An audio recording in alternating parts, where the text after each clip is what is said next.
crossing party lines to vote for Rick Snyder. Some people say Virg Bernero has got to tone it down if he hopes to win. What do you think? I don't think he needs to tone it down. I think he won because of who he is.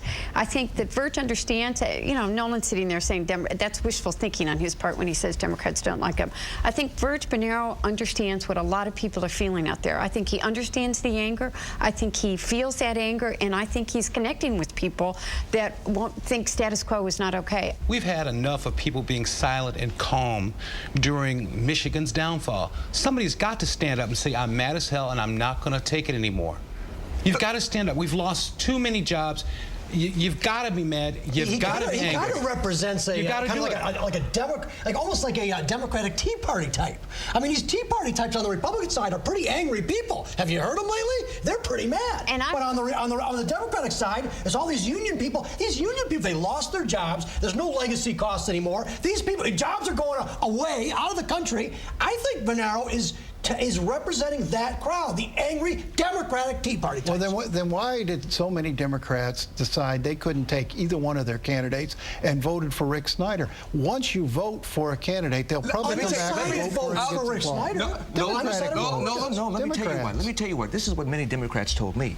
They did that because they wanted to vote for the least objectionable Republican, to be sure. Absolutely. I had 3 or 4 people tell me that. I've been talking to Democrats all week long, Hugh, who say they like this guy because he reminds them of Bill Milliken. Of course, Bill Milliken was the Democrats' favorite Republican. They voted for him once. They'll vote for him against November. You can't imagine the number of non-labor Democrats, business Democrats, who say there's no way they'll go in there and vote for Virg Bernero. Nothing will change their mind. Steve, you're the numbers man. Wait a minute. In a new poll that just came out today, Fox 2 Rasmussen poll, we have Rick Snyder with a healthy lead over Bernero just days after the primary. I would believe that because Bernero has not fine-tuned his message. But once he gets to the message that Snyder is not like us, all right, he exists on a level way above us, all right, that message is going to carry, and Bernero is going to come up. People are looking for ideas, not anger. And you got a guy out there with sound bites, Wall Street versus Main Street, blah, blah, blah. That stuff hasn't worked for Michigan. The Tea Party members aren't out there looking for ideas either. I've said to you earlier today, I think it's going to be interesting to see what some members of the Tea Party do. And if Virg doesn't connect with them, status quo isn't okay with them, and they want to see someone who's going to go fight. And he also has a proven record of running a city of Lansing very successfully. What happened to the Tea Party? I mean, Mike Cox was a Tea Party favorite. Mike Bouchard was a Tea Party favorite. They were nowhere close to the top. The conservative vote was split 3 ways. You look at where the Tea Party engaged, and they didn't engage in the governor's race. They engaged in congressional races. That's what they care about. They care about Congress. They want to change Washington. And they won almost every race they engaged in. The central decision that both candidates face will be the choice of a running mate. Right. Any names anybody hearing so far? Many people have not heard of Harvey Hollins, who is one of the names, Vice President of Government Relations at Wayne State University, Brenda Lawrence, the mayor of Southfield, Elma Wheeler-Smith. I think the former police chief of Detroit probably was a leading candidate until recent activities, probably not there now, but I think there are a number of people that are being looked at. Now, Snyder should do something bold. He should pick a black woman as his running mate. Snyder has to appeal to the Republican base. He's going to pick a conservative West Michigan Republican. It may very well be a woman. It may be the mayor of Grand Rapids, an African-American or former mayor, Bill Hardeman. I mean, he has to bring the base to his campaign, and he also needs somebody who can help him with the legislature once he gets elected. Sounds like Pete Hoekstra to me. It's not Pete Hoekstra. Wait. I think Snyder's best move would be to pick up Terry Lynn Land. All right, she is the best Republican manager out there. What she's done with the Secretary of State, and let me tell you, if he picks up Terry Lynn Land, he'll be an almost indomitable force. She didn't help Bouchard at all. Well, no, she couldn't because she's in the background. That ticket was reversed. Some people say, I mean, she would have been a Democratic nightmare if she were the nominee. I'm telling you, because everybody, black, white, Puerto Rican, rich, poor, understands that their experience with the Secretary of State drastically changed under Terry Lynn Land. Talk about changes. For the first time in years, we will not have a Kilpatrick in public office. Is that possibly bad for Michigan? Are we losing power, losing clout in Congress because we don't have a long-term council? You're losing clout in Congress, and you're sending to Congress, and again, I'm no Carolyn Cheeks Kilpatrick fan, but you're sending to Congress a guy who's probably not ready for prime time and could end up being an embarrassment for this city, for this state. Let's not forget, there's still a campaign in that district. There's a Republican candidate. People people might want to take a look at. A Republican hasn't won since 1949, I think. But here's the issue, though. Here's the issue. Unfortunately, I'm forced to agree with him. What Carolyn Chase Kilpatrick got about 39% of the vote. That's the same amount of vote she got the last time. Where she lost it was out in Wyandotte and the southern parts of her district.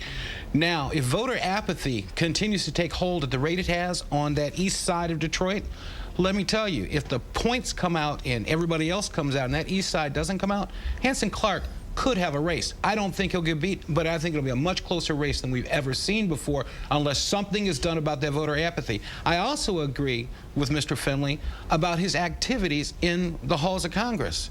All right? This guy, every once in a while, if you press his buttons, he loses it.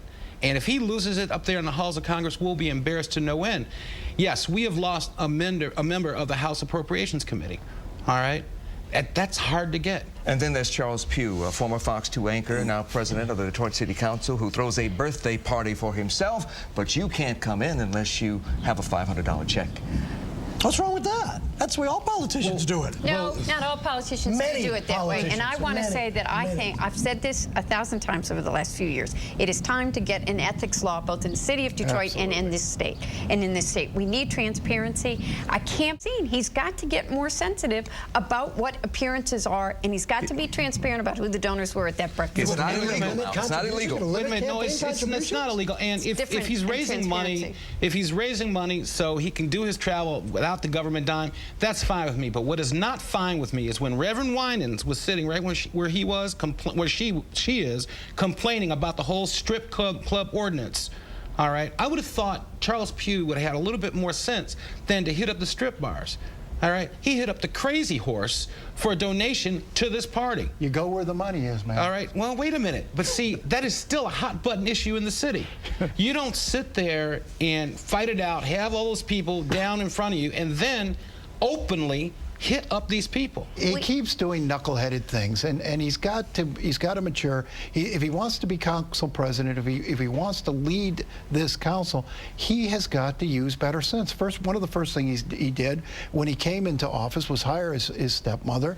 You know, now he is setting up. He was qualified for the job. Now he's setting up these funds, the same sort of funds that got Kwame Kilpatrick in trouble. The reason Kwame Kilpatrick's standing in federal court today, he's got to be sensitive to history and the way things look, and he thinks he's immune from all that because he got the most vote in the council race. That can turn in a heartbeat. You can't kill him for setting up an outside fund for his travel, so he's not taking it. So he's not taking money for the city. As long you can't as kill him. It is legal, though. As of today, it is legal. The word is transparency. People need to be transparent. They need to know. People have the right to know, and he needs to make public who the donors were. And that's what I'm saying. An ethics law gives you transparency. Nobody should be embarrassed to show you what you are doing. That's what I agree. And on that issue, we can all agree. Panel, we thank you for your comments and your insights. As always, you can blog away at myfoxdetroit.com. That's it for this edition of Let It Rip.